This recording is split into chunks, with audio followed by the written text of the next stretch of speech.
좁은 문으로 들어가라. 멸망으로 인도하는 문은 크고 그 길이 넓어 그리로 들어가는 자가 많고 생명으로 인도하는 문은 좁고 그 길이 협착하여 찾는 자가 적음이라.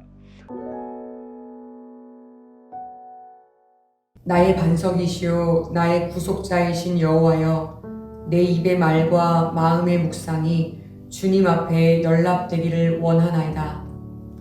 거룩을 갈망하는 자여, 날마다 하나님의 은혜를 묵상하십시오. 마음의 의심을 물리치십시오. 세상사를 다루는 책보다 영성이 깊은 글을 많이 읽으십시오. 불필요한 말을 삼가고 바람처럼 떠도는 소문에 귀를 기울이지 마십시오. 그러면 묵상을 위한 충분한 시간을 확보할 수 있을 것입니다.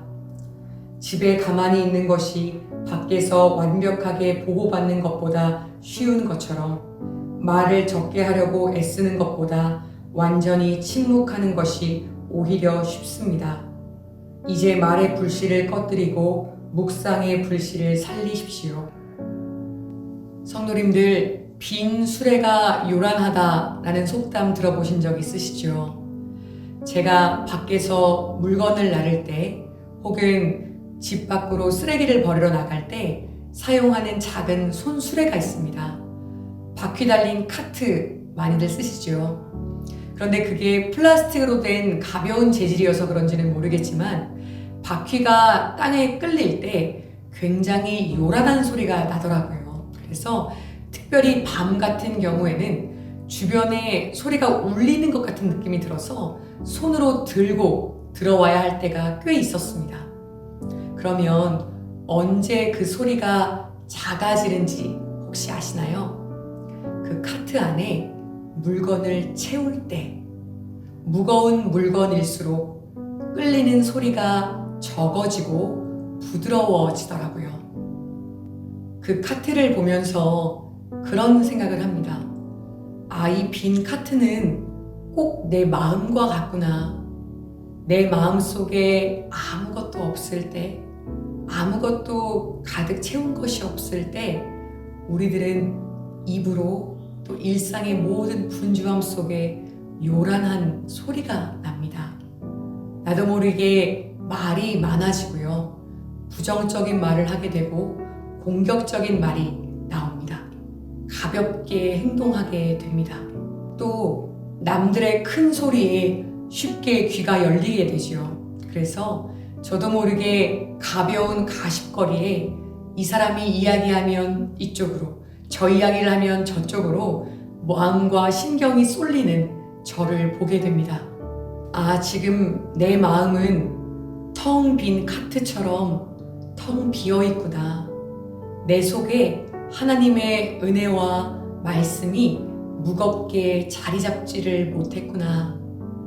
그래서 우리는 가장 먼저 덜컹거리는 수레처럼 큰 소리가 요란하게 나는 나의 말과 나의 삶을 볼 때 입조심해야지, 말을 줄여야지 하는 것이 아니라 그 근본으로 돌아가서 내 마음을 먼저 채워야지, 내 마음 속에 하나님의 은혜를 더욱더 사모해야지, 그런 생각을 하면 참 좋을 것 같습니다. 하나님의 말씀으로 우리들의 마음을 무겁게 채우고 하나님께 기도함으로 그때 부어주시는 하나님의 사랑과 은혜로 내 마음을 무겁게 채우고, 또 우리 귀한 동역자들과 나누는 사랑의 교제, 그 감동과 감사로 우리들의 마음을 채울 때 덜컥거렸던 그 요란한 소리들은 어느새 작아지고 부드럽게 아주 좋은 소리들만, 그런 이야기들만 우리 삶 가운데 남을 줄을 믿습니다.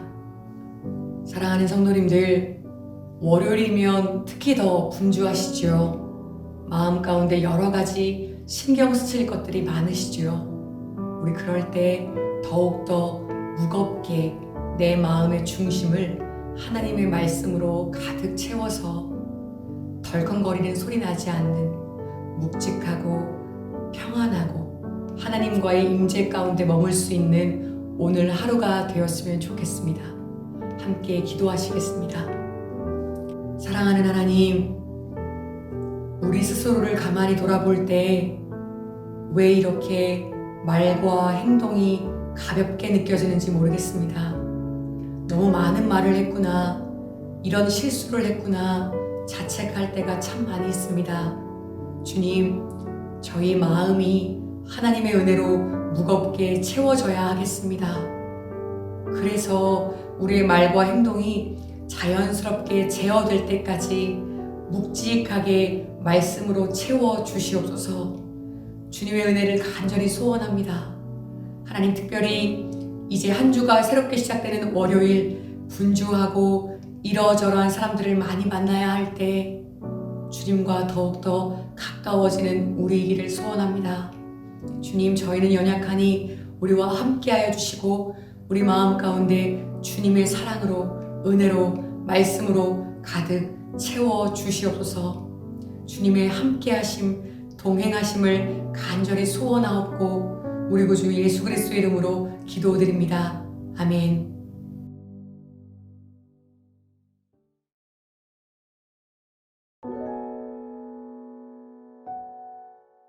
5월 11일 하나님 말씀 보겠습니다. 너희가 음란과 정욕과 술 취함과 방탕과 향락과 무법한 우상 숭배를 하여 이방인의 뜻을 따라 행한 것은 지나간 때로 족하도다. 베드로전서 4장 3절 말씀입니다. 거룩을 갈망하는 자여, 왜 자꾸 당신에게 허락되지 않은 것들에 마음을 빼앗깁니까? 이 세상과 그 정욕은 지나가 없어지는 것임을 명심하십시오. 정욕은 당신을 절망시키기 위하여 항상 준비하고 있습니다. 만일 당신이 유혹의 순간을 참지 못하고 세상으로 뛰쳐나간다면 이내 무거운 마음으로 돌아오게 될 것입니다. 쾌락을 즐긴 밤은 슬픈 아침을 맞이하는 것으로 끝나고 말 것입니다. 당신의 인생에서 부푼 마음으로 나갔다가 절망으로 돌아왔을 때가 얼마나 많이 있는지 세어보십시오.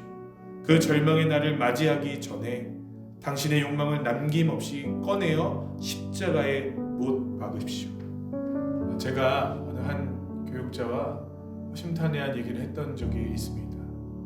이 교육자는 다른 사람들이 보기에는 아주 열심히 사역하고 또 건강한 사람인 것 같지만 실은 그 마음에 주님께 참 부끄럽고 죄송스러운 죄악이 있었습니다.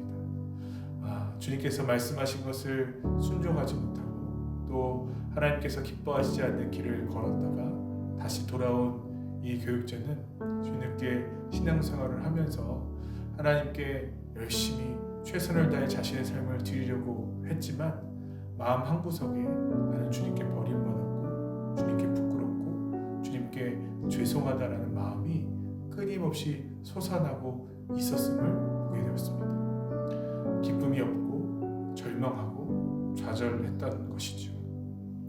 저는 그 마음을 조금 알 것 같습니다. 제가 목회를 그만두려고 했을 때 제 목회의 열정은 식어져 버렸고 하나님을 향한 열정도 식어졌었습니다. 그때 제 인생에 가장 힘들고 어려운 일이 생겨나게 됐고 그 가운데 기도로 예배로 주님께 나아가는 것이 정말로 어렵더라고요. 다른 것보다 내가 주님께 기도해도 괜찮을까? 내가 주님께 나아가들 주님께서 나의 기도를 받으실까? 하는 마음이었습니다. 주님과 상관없이 산다는 것이 그렇게 고통스럽고 힘든 일인지 알지 못했습니다. 지금도 저에게 죄의 유혹들이 왜 없겠습니까?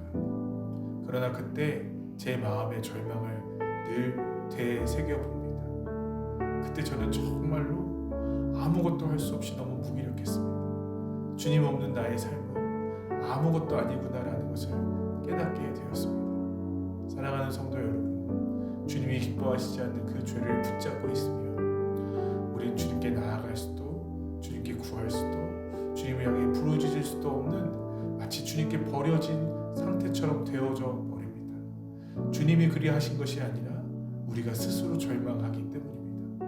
그 절망을 극복하는 것이 참으로 어렵고 힘든 것 같습니다. 그 교육자는 아직도 극복이 안 된 것 같습니다. 또 어떤 사람들은 십수년이 지난 다음에야 그 마음이 조금이라도 극복되어지는 것 같습니다. 극복된다라는 보장도 없습니다. 가장 좋은 방법은 주님과 멀어지지 않는 것이고, 그래서 날마다 십자가에 작은 정욕부터 못 박는 거 아닌가 하는 생각이 듭니다. 사랑하는 성도 여러분, 여러분 안에 주님과 멀어지게 하는 그것이 무엇일까요?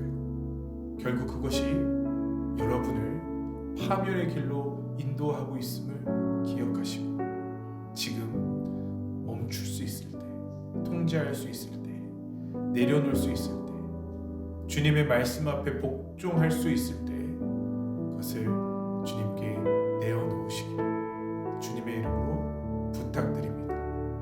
기도하겠습니다. 하나님, 작은 것을, 그러니까 멈출 수 있는 것을 멈추게 하여 주시옵소서. 그것이 더 커져서 주님과 나 사이를 가로막는 큰 담이 되지 않도록 주님 지켜 주시옵소서. 우리 주님께서 우리에게 주시고자 하는 참된 평화가 우리 가운데 부어지는데 걸림되는 모든 것들을 낮추어 주시옵소서. 예수 그리스도의 이름으로 기도했습니다. 아멘. 성도님들, 오늘 하루 승리하십시오. 감사합니다. 하나님 말씀 보겠습니다. 욥기서 13장 23절입니다. 나의 죄악이 얼마나 많으니이까 나의 허물과 죄를 내게 알게 하옵소서. 거룩을 갈망하는 자여, 이제 죄를 짓게 만드는 악한 습관들과 맹렬히 싸우십시오. 이미 굳어져 버린 오랜 습관일지라도 철저히 훈련하면 이겨낼 수 있습니다. 당신이 죄를 떠나면 죄도 당신을 떠날 것입니다. 그러나 그렇게 될 때까지 다른 사람이 아닌 당신 자신에게만 집중하십시오. 다른 누군가의 일로 분주해지지 말고 윗사람들의 일에도 얽히지 마십시오. 편한 사람들을 찾아가 의지하지 말고 스스로 절제하여 마침내 뿌리 뽑을 당신의 죄에만 집중하십시오. 제가 박보영 목사님과 공동체 생활을 하면서 가장 힘들었던 것이 있습니다. 그것은 제 양말을 제가 빨고 제 속옷을 제가 손빨래하는 것이었습니다. 그것이 하루하루 조금씩 빨면 별거 아닌 일이었는데 그걸 고치기가 참 쉽지 않더라고요. 그래서 저는 제 벗어난 양말을 제 옷장에 차곡차곡 쑤셔박기 시작을 했습니다. 그것이 얼마나 많아졌는지 나중엔 옷장의 3분의 1 정도가 아마 속옷과 빨래로 가득 차 있었던 것 같습니다.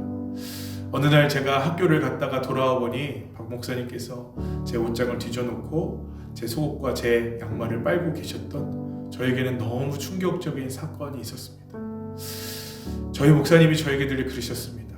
종은 자신의 몸을, 자신의 것을 스스로 챙길 줄 아는 사람이어야 된다. 양말도 빨아놓고 정돈도 잘하고 스스로를 잘 지켜낼 수 있는 사람이 좋은 종이다. 그것을 할 수 있겠니? 그럼 빨래하는 게 뭐가 어렵겠습니까? 청소하는 게 뭐가 어렵겠습니까? 저는 조금 더 어렵지 않다고 생각했습니다. 그러나 지금까지 그것이 잘 되지 않습니다. 이것이 그냥 청소가 안 되고 빨래가 안 되는 정도가 아니라 실은 제 마음 한구석엔 깊은 절망과 좌절이 되는 일입니다. 나 하나를 바꾸는 것이 이렇게 어려운 것이구나. 날 하나를 이렇게 바꾸는 것이 정말로 안 되고 힘든 것이구나. 여러분, 주님 앞에 우리의 삶을 구체적으로 바꿔나가기 시작할 때 우리는 아마도 동일한 어려움에 빠지게 될 것입니다. 매일 아침 큐티를 시작하려고 했던 우리의 생각은 3일 만에 끝이 날 것이고, 매일 아침 산상수훈을 묵상하려고 하는 우리의 마음도 조금씩 식어질 것입니다.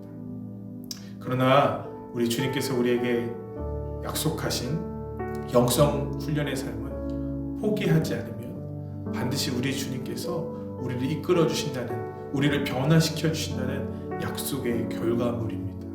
성도 여러분, 우리는 늘 넘어지지만, 우리의 작은 습관 하나 바꿀 수 없지만, 그러나 우리 주님을 신뢰하고 오늘 하루도, 오늘부터 시작하는 선한 습관으로 우리 신앙과 믿음을 주님 보시기에 아름다운 것으로 가꾸어 가면 어떨까요? 우리는 자주 넘어지지만, 그러나 우리의 넘어짐보다 크신 예수님의 기다리심이 있습니다. 오늘 그 기다리시는 예수님께 우리의 작은 결단을 드려보시기를 주님의 이름으로 축복합니다. 기도하겠습니다. 사랑과 은혜가 풍성하신 하나님, 예수님이 아니면 우린 결코 소망이 없습니다. 변화되지 않는 우리를 붙잡아 주시고 변화시켜 주시옵소서. 내 힘과 내 능력으로는 약하여 넘어지기 쉬우니 주 예수 힘주사 굳세게 하여 주시옵소서. 예수 그리스도의 이름으로 기도했습니다. 아멘. 성도님들 오늘 하루 승리하십시오. 감사합니다. 고난당한 것이 내게 유익이라. 이로 말미암아 내가 주의 율례들을 배우게 되었나이다. 시편 119편 7절 말씀입니다. 거룩을 갈망하는 자여, 부디 영성을 추구하는 마음을 잃지 마십시오. 영적 성장을 위한 결단을 미루지 말고 지금 당장 일어나 선포하십시오. 지금이야말로 모든 악과 싸울 때이며 모든 악한 습관을 버릴 때이다. 물론 당신은 승리하기 전에 난처하고 괴로운 상황을 맞을 수도 있습니다.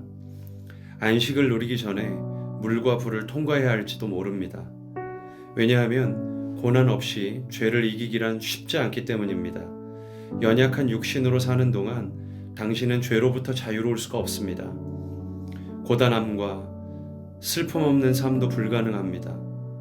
죄로부터 벗어날 수도 없습니다. 그러니 오직 하나님의 긍휼을 기다리며 인내로써 당신의 고난을 감당해내십시오. 하나님의 백성이었던 이스라엘 백성들은 애굽 땅에서 430년이라는 긴 세월 동안 종살이를 하게 됐던 것을 우리가 다 알고 있습니다. 그 긴 시간 동안 그들의 몸에 달라붙은 익숙한 옛 습관들이 있었습니다. 죄된 습성들이었죠. 하나님께서는 이것을 가만히 두고 보실 수 없었습니다. 그 넘실거리는 홍해를 마른 땅으로 걷게 하시고 그들을 약속의 땅으로 바로 직진하게 하시지 않으셨습니다. 그 사이에 광야라는 훈련의 땅으로 그들을 내모셨습니다. 그리고 그들의 몸에 달라붙었던 익숙한 죄된 성품들을 또 습관들을 하나하나 정결하게 하시는 작업들을 거치셨습니다. 신명기 8장 2절부터 3절 말씀을 보면 하나님께서 광야의 이유를 이렇게 설명하십니다.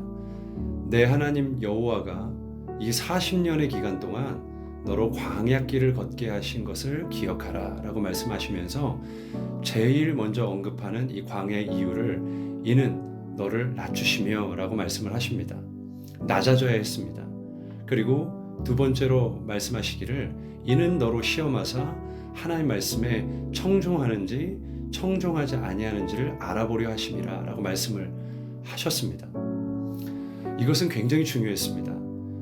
약속의 땅 가나안에 들어가 하나님 백성으로서 살아가려면 가장 먼저 하나님 말씀에 귀 기울이고 또 주님의 법과 율례대로 순종하며 살아가는 백성이 되어야 그분의 뜻을 이루고 또 하나님의 나라를 건설하는 주의 백성이 될 수 있었기 때문입니다. 그런데 이스라엘에게는 이것이 오랜 기간 동안 몸에 달라붙은 옛 습관이었고 고질적인 약점이었습니다. 그래서 예레미야 22장 1절 말씀을 보면 예레미야가 하나님의 말씀을 이스라엘에게 전하는데 내가 어려서부터 여호와의 말씀을 청종치 않는 것이 내 오랜 습관이다라고 말씀을 하세요.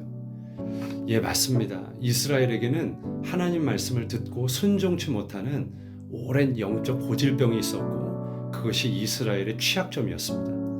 하나님께서는 당신의 백성들을 정결하게 하시기 위해서 절대 있는 그대로 놔두시지 않습니다. 오히려 하나님의 백성들을 더 정결하게 하시기 위해서 또 우리 몸에 달라붙은 불순물을 제거하시기 위해서 고난의 광야를 때때로 허락하실 때가 있습니다. 우리가 잘 아는 욥도 그랬습니다. 당대 의인이었으나 하나님의 섭리 가운데 이해할 수 없는 고난의 광풍, 고난의 밤을 지나게 되죠. 욥의 친구였던 세 사람조차도 고난을 만났던 욥의 마음을 더욱더 아프게만 했습니다. 이 오랜 고난의 끝자락에서 그러나 욥이 이해할 수 없는 고백을 하게 됩니다.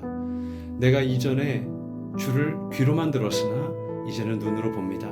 그러면서 내가 티끌과 재 가운데 내 죄를 회개한다라고 말합니다. 우리가 보기에는 흠도 없고 점도 없어 보이는 너무나 정결해 보이는 욥이 하나님 앞에 서면서 이 고난의 긴 터널을 지나면서 자기 안에 숨겨져 있었던, 자기 몸에 달라붙어 있었으나 미처 알지 못했던 작은 죄 한 터럭까지 주님 앞에 고백하며 더욱 정결해지는 모습들을 우리가 볼 수 있습니다. 사랑하는 성도님들, 주님께서 사랑하시는 하나님의 사람들의 삶에는 이해할 수 없는 고난들이 때때로 찾아오게 됩니다.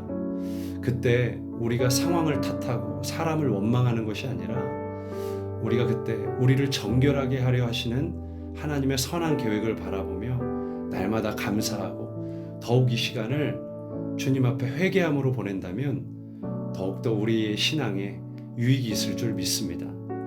꼭 그렇게 되시는 저와 여러분 되시기를 주님의 이름으로 축복합니다. 우리 기도하겠습니다. 살아계신 하나님 감사합니다. 우리가 때때로 이해할 수 없는 고난의 터널을 지나갈 때가 있습니다.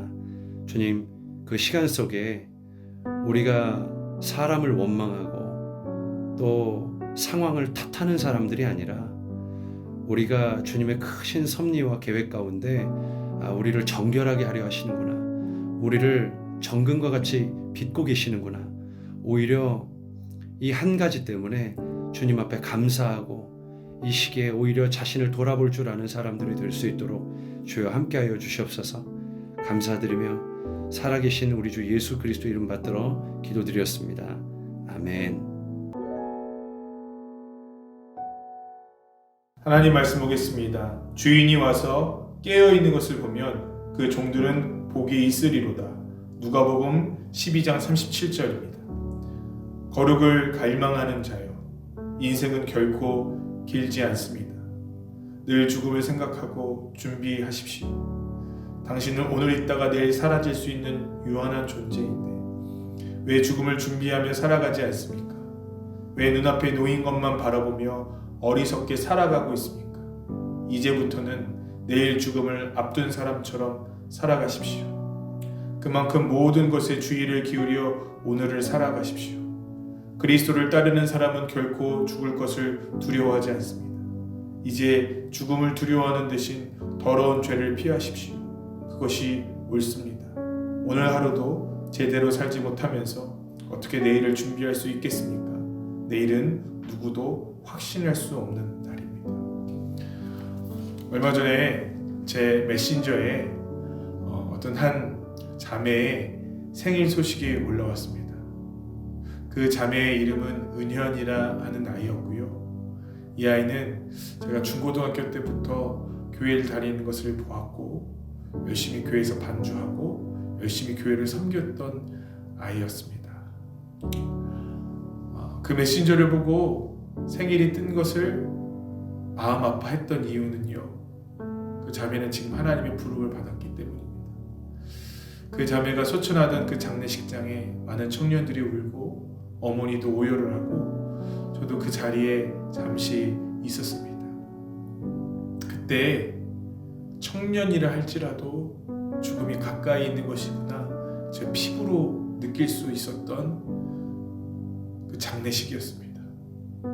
제 마음 가운데 내가 하나님께 부름받을 날을 계수하며 살아야겠다라는 생각을 다시 한번 했던 날이었습니다. 그런데 그 1년이 지난 지금 저는 여전히 동일한 모습이라는 생각이 들었습니다.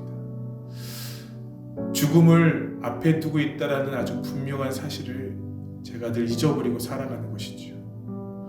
연세가 많은 분들도 또 나이가 어린 학생들도 우리가 주님의 부르심을 받을 거라는 사실을 잊고 살아갑니다. 아니, 이 시대를 살아가는 우리들은 마치 우리가 영원히 살 것처럼 생활하고 생각하는 것 같습니다. 그러나 누구에게나 주님의 심판대 앞에 설 그날이 있다는 것을 우리는 인정하지 못합니다. 아하방은 하나님의 죽음의 심판을 피하기 위해서 왕의 모습을 버리고 일반 군사의 모습으로 전쟁에 참여했습니다. 그리고 아주 단단하고 든든한 갑옷을 입었습니다. 그를 향한 하나님의 진노의 화살이 아하방을 찾지 못할 거라고 생각했으나 그러나 하나님은 우연히 이름 없는 병사가 쏜 그 화살로 아합 왕의 견고한 갑옷을 뚫어 놓으셨고 그는 치명상을 당하여 죽게 되는 것을 열왕기하 22장은 얘기하고 있습니다. 하나님의 심판은 그 누구도 피할 수 없는 것이죠. 저와 여러분 피할 수 있을 거라고 생각하십니까? 피할 수 없습니다. 주님은 준비하라고 하시고 주님은 대비하라고 하십니다.